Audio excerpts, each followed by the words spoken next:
Hello students, आप सभी का स्वागत है आपके अपने यूट्यूब चैनल फ्रॉम ज़ीरो पे।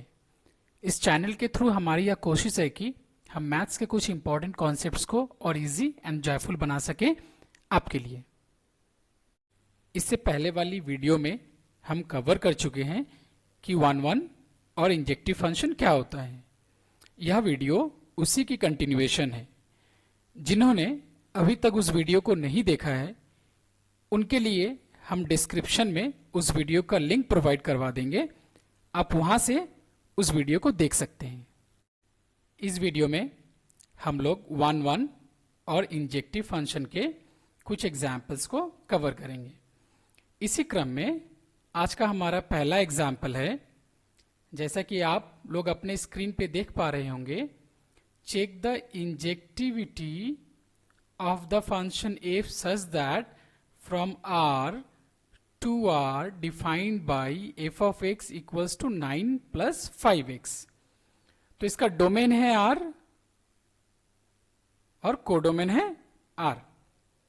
तो सबसे पहले वन वन फंक्शन होता क्या, इसको थोड़ा रिकॉल करते हैं कि हम एक फंक्शन लेते हैं, इसी फंक्शन को कंसीडर करते हैं। इसका डोमेन हो गया R, कोडोमेन हो गया R, फंक्शन हो गया F। तो कैसे फंक्शन को हम लोग वन वन फंक्शन बोलेंगे? ऐसे फंक्शन को हम वन वन बोलेंगे जिसके डोमेन के डिस्टिंक्ट एलिमेंट्स के लिए हमें कोडोमेन में डिस्टिंक्ट इमेज मिल जाए। क्या मिल जाए? डोमेन के डिस्टिंक्ट एलिमेंट्स के लिए कोडोमेन में डिस्टिंक्ट इमेज मिल जाए, तो वैसे फंक्शन को हम लोग वन वन और इंजेक्टिव फंक्शन बोलते हैं।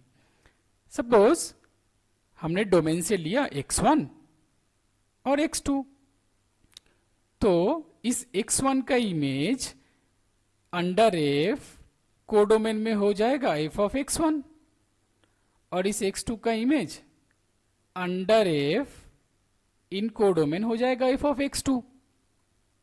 यदि ये दो डिस्टिंक्ट हैं तो इमेज भी डिस्टिंक्ट होता है। और यदि हम इसकी कॉन्ट्रापॉजिटिव ले लें स्टेटमेंट, तो हम देखेंगे कि f of x1 equals to f of x2 implies that x1 equals to x2। यदि कोई फंक्शन इस कंडीशन को सेटिस्फाई करता है तो वन वन और इंजेक्टिव होगा। अब देखते हैं यहां पे हमने क्या किया, हमने x1 और x2 डोमेन से उठा लिया। तो वही लिखे हैं हम लोग यहां पे कि let x1 and x2 belong to domain. अब ध्यान से देखिए, डोमेन क्या है? R, तो हमने R लिखा। यदि यहां पे डोमेन रहता A तो यहां पे हम लोग लिखते A। जो डोमेन रहेगा वो लिखना है हमें यहां पे। Be two arbitrary elements such that f of x1 equals to f of x2। ठीक है।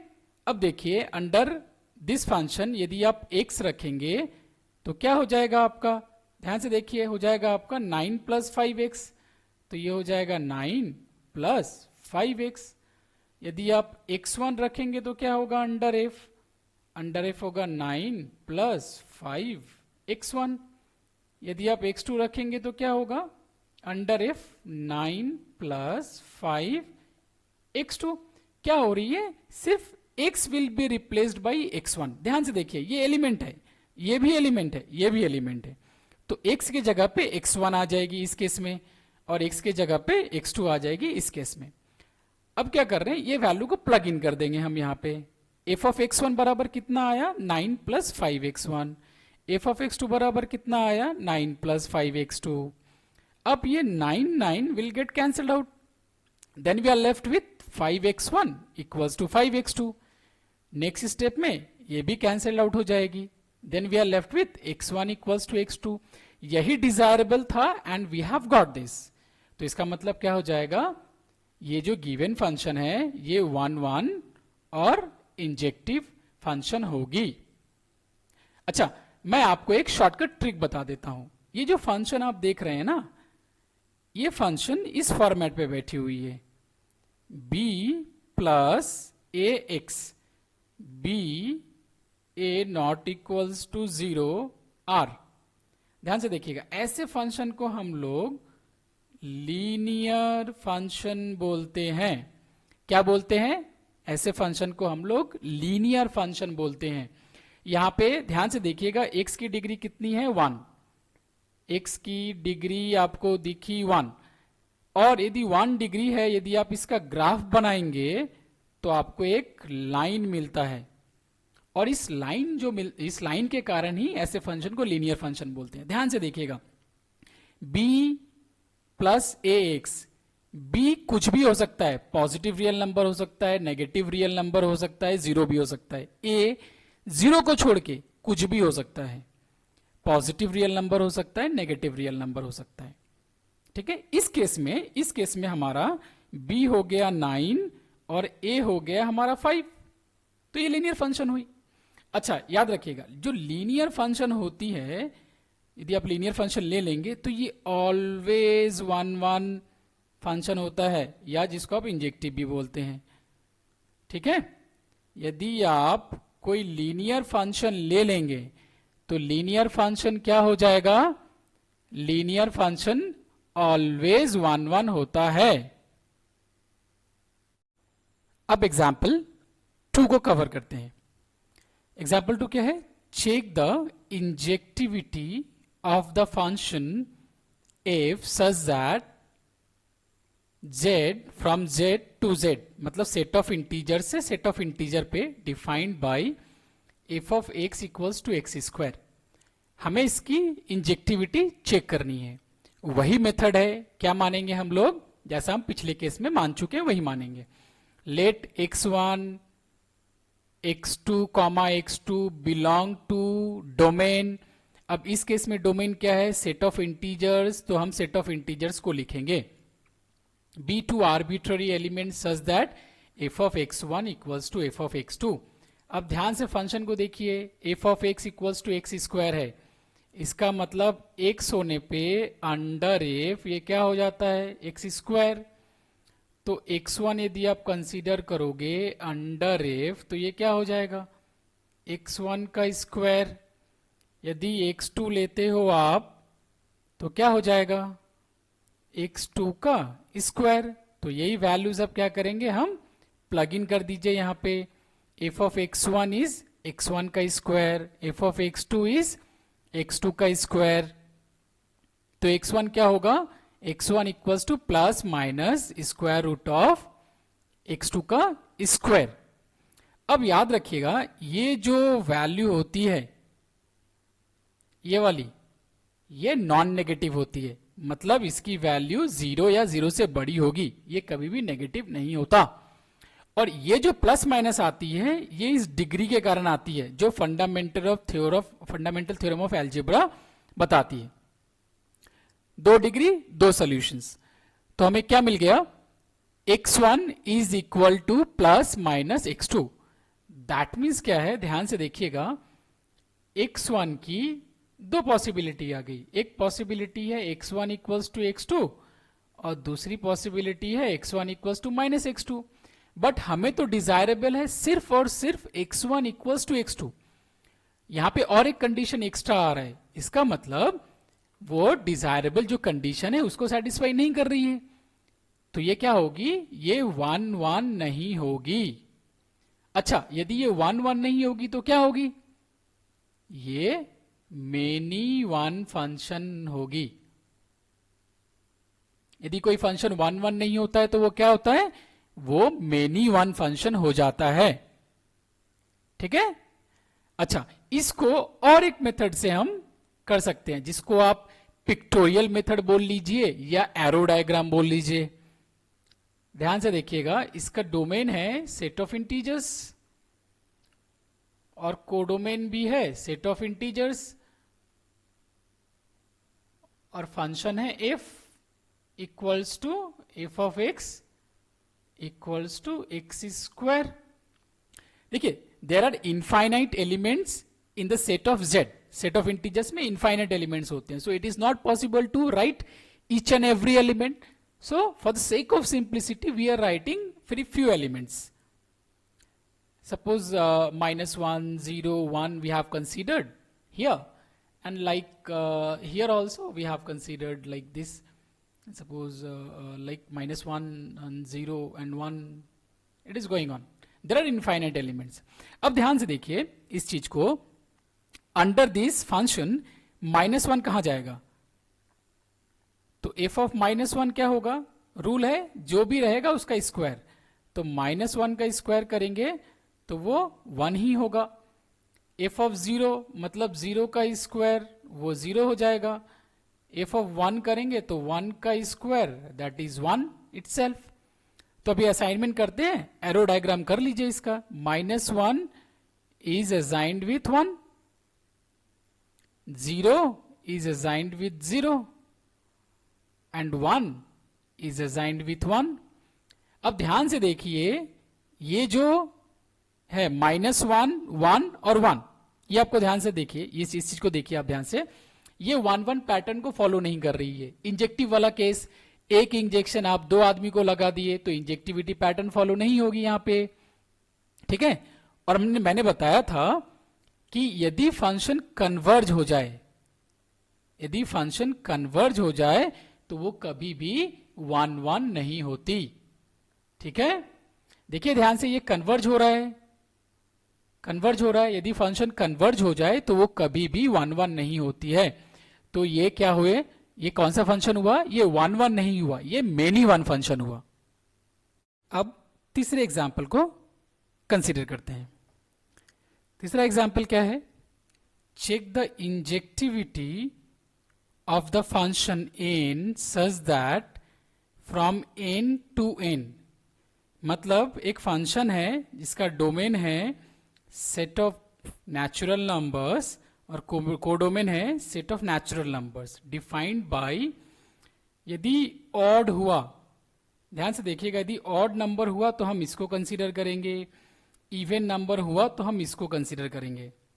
ध्यान से देखिए, तो यहां पे एक बाइफर्केशन हो रहा है, मतलब अलग अलग, ऑड होगा तो ये, इवन होगा तो ये, ध्यान से सुनिएगा, बाइफर्केशन हो गया। ऑड होगा तो हम इसको कंसीडर करेंगे, यदि इवन नेचुरल नंबर होगा तो हम इसको कंसीडर करेंगे। ध्यान से सोचिए, पिछला 2 एग्जाम्पल जो हम लोग कंसीडर किए हुए हैं वहां पे वैसा कुछ कंडीशंस था ही नहीं, वो सिंपल स्ट्रेट अवे फंक्शन था। पहला क्या था, पहला था आपका f of x equals to 9 plus 5x, और दूसरा था आपका f of x equals to x square. यहां पे कुछ कंडीशन नहीं था, कोई बाइफर्केशन नहीं था, बट यहां पे देखिए ध्यान से, ऑड होगा तो ये लेंगे, इवन होगा तो ये लेंगे, बाइफर्केशन हुआ, ठीक है। इसको ऐसे समझ सकते हैं कि पिछला 2 एग्जाम्पल था वो कोएड स्कूल था, ठीक है। और अभी ये वाला मान लीजिए कि ये वाला आपका बॉयज स्कूल है और ये वाला आपका ये बॉयज स्कूल और ये वाला आपका गर्ल्स स्कूल। तो जो बॉयज होंगे वो इधर आएंगे, जो गर्ल्स होंगे वो गर्ल्स स्कूल में आएंगे। For the sake of simplicity only just take it. तो ध्यान से समझ में आ रहा है कि यहां पे कोई भी एडमिशन ले सकता था।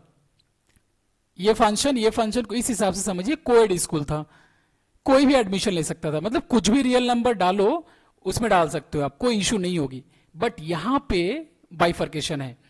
फॉर एग्जाम्पल यदि बॉयज स्कूल और गर्ल्स स्कूल के हिसाब से देखो, यहां पे सिर्फ बॉयज एडमिशन ले सकते हैं, यहां पे सिर्फ गर्ल्स एडमिशन ले सकते हैं। यदि ऑड नंबर मतलब बॉयज मान लो तो ऑड नंबर को यदि बॉयज मानोगे तो बॉयज स्कूल में एडमिशन लेंगे, और इवन नंबर को यदि गर्ल्स मान लो तो गर्ल्स स्कूल में एडमिशन लेंगे।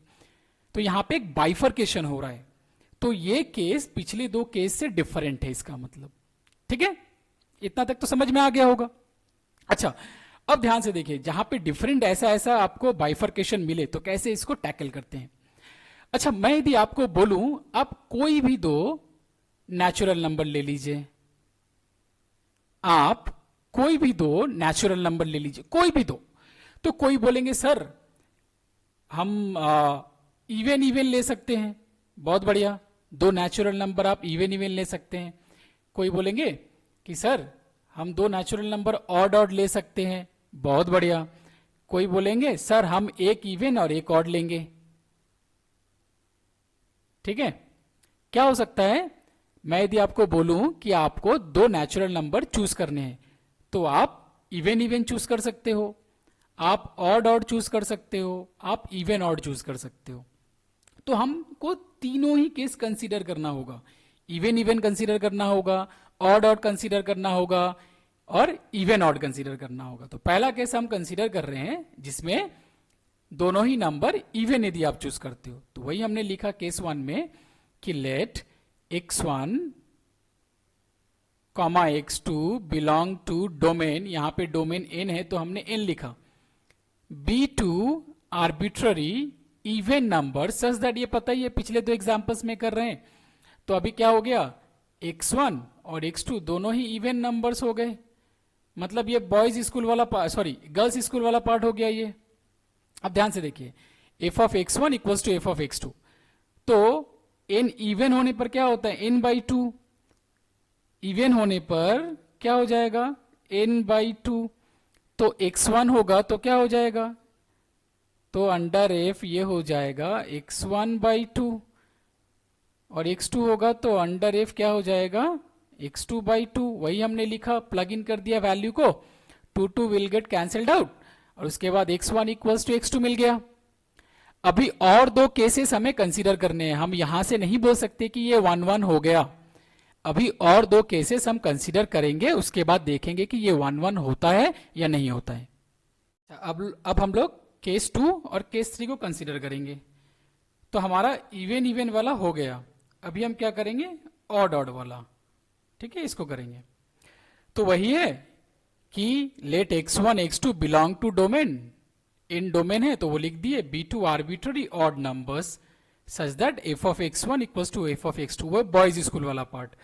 तो यदि n होगा तो अंडर f ये क्या बन जाएगा, n प्लस 1 बाई 2, तो x1 यदि लोगे तो क्या बनेगा आपका, x1 plus 1 by 2 under f, यदि x2 लोगे तो क्या बनेगा आपका, under f x2 plus 1 by 2, तो वही होगा।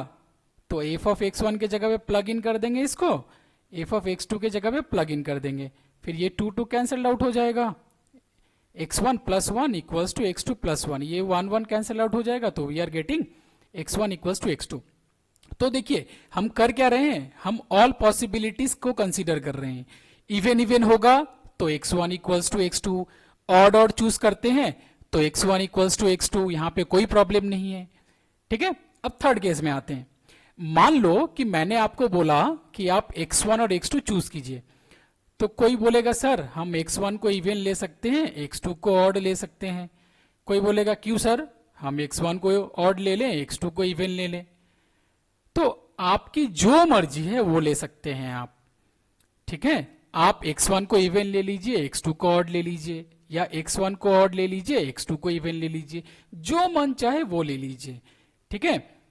तो हम लोग जब ले रहे हैं, हम किसी एक केस को कंसीडर कर रहे हैं, हम x1 को ले रहे हैं इवन और x2 को ले रहे हैं ऑड। तो यदि आप ऐसा मान लेते हो तो जनरलाइजेशन का कोई लॉस नहीं होगा, ठीक है। नहीं तो आपको एक केस और कंसीडर करना पड़ेगा। जैसे मान लो कि पहले केस में हम क्या ले रहे हैं, x1 को इवन, x2 को ऑड। आप और एक केस लिखना चाहो तो लिख सकते हो, x1 को ऑड, x2 को इवन, सेम चीज आएगा, रिजल्ट आएगा, ठीक है। जो आउटकम का कंक्लूजन होगा वो सेम आता है। तो जब ऐसे केसेस होते हैं तो दोनों को मिला के क्या करते हैं, हम बोलते हैं किसी एक को मान लीजिए आप। तो इस केस में हम मान रहे हैं x1 को इवन, x2 को ऑड, और इस कॉन्सेप्ट को हम लोग बोलते हैं विदाउट लॉस ऑफ जनरलिटी, मतलब जनरलाइजेशन का कोई लॉस हुआ नहीं यहां पे, ठीक है। तो we assume that x1 x2 belong to n, वो वही चीज बार बार लिख रहे हैं रेस्पेक्टिवली इतना। देखिए अगेन मैं बोल रहा हूं जनरलाइजेशन का लॉस नहीं हुआ। मैं यदि बोलूं चूज करने के लिए, आपको क्या चूज करना था थर्ड केस में, इवन ऑड, तो आप पहला वाला इवन दूसरा वाला ऑड चूज कर सकते हैं, या पहला वाला ऑड दूसरा वाला इवन चूज कर सकते हैं, कोई भी चूज कर लीजिए आप। हम एक केस को कंसीडर कर रहे हैं, पहला वाला इवन दूसरा वाला ऑड, ठीक है। सिमिलरली यदि आप पहले वाले को ऑड मानोगे, दूसरे वाले को इवन मानोगे और ये कैलकुलेशन करोगे तो सेम कंक्लूजन आपको मिलेगा। जब आपको ऐसा होता है तो बेहतर है कि आप एक ही बार करो उसको। तो जब हम ऐसी कॉन्सेप्ट को यूज करते हैं तब हम ये स्टेटमेंट यूज करते हैं विदाउट लॉस ऑफ जनरलिटी, मतलब जनरलाइजेशन का कोई लॉस यहां पे नहीं हुआ। ठीक है, अच्छा देखिए क्या था, ये इवन होने पर n/2, n यदि इवन नंबर हो, इवन नेचुरल नंबर, और अंडर एफ, और अंडर एफ क्या हो जाता है n+1/2 यदि ऑड हो। तो ध्यान से देखिए, आपने x1 को इवन माना है, तो इवन होने पर क्या हो जाएगा x1/2, x2 को ऑड माना है तो x2+1/2।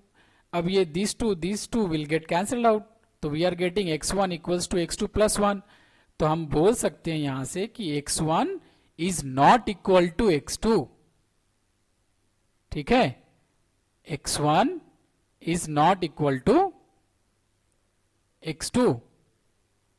क्लियर? तो समझ में आ गया होगा आपको यहां से कि x1 is not equal to x2। ठीक है, तो क्या हो गया, तीनों में होना चाहिए था, x1 इक्वल्स टू x2 तीनों केसेस में होना चाहिए था। इवन में होल्ड किया, ठीक है, ऑड में होल्ड किया, इवन ऑड में, या इसको मान लीजिए आप, और ऑड इवन में होल्ड नहीं किया, तो इस केस में होल्ड नहीं किया, तो ओवरऑल तीनों केसेस में होल्ड नहीं किया, तो ये फंक्शन क्या होगी, ये फंक्शन 1 नहीं होगी। अच्छा, हम लोगों ने देखा कि जो थर्ड वाला एग्जाम्पल था वो 1 फंक्शन नहीं हुआ। जो थर्ड वाला एग्जाम्पल था वो लिटिल बिट ऑफ लेंदी हो गया। ठीक है, कोई घबराने की इश्यू नहीं है, उसको हम एक अनदर मेथड से भी बना सकते हैं, जिसको एरो डायग्राम मेथड या पिक्टोरियल रिप्रेजेंटेशन मेथड बोलते हैं। अच्छा, ध्यान से थोड़ा एक बार रिकॉल कर लेते हैं। फंक्शन क्या था, f of n equals to n+1/2 यदि n ऑड नेचुरल नंबर हुआ और n/2 यदि इवन नेचुरल नंबर हुआ।